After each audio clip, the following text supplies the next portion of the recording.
Alright, I'm going to give you a quick little tip that the body shops probably don't want you to know. If you ever get scuffs or scratches on your car, and let's say they're colored, like maybe they're black or white or blue or anything like that, what that probably is it's probably paint transfer or plastic transfer. So if a painted vehicle obviously hits you, or maybe a black plastic trash can or something like that, it's going to leave a scuff on there. If you use a little bit of lacquer thinner, you should be able to easily remove it. I would use a white microfiber towel.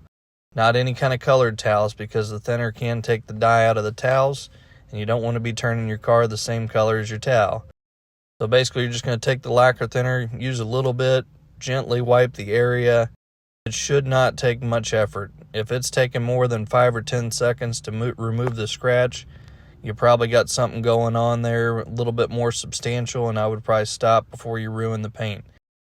Only time I would use this would be on a factory paint job. I wouldn't use it on plastic. I wouldn't use it on a repainted panel, because obviously I can't guarantee what somebody did to it, and that's a good chance that it might mess something up.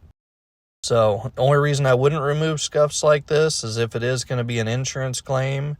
You'd want to leave the damage there that the body shop could take pictures of it and turn it into insurance, before removing these. But if you're paying cash or out of pocket, might as well try to make sure it's going to come off with this first before you go spending thousands of dollars getting the area repainted. Let me know what you think about this. If you got any questions at all, let me know in the comments.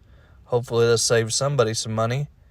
And I know this has gained us a lot of customers by just going out and doing a little freebie job like this on their cars.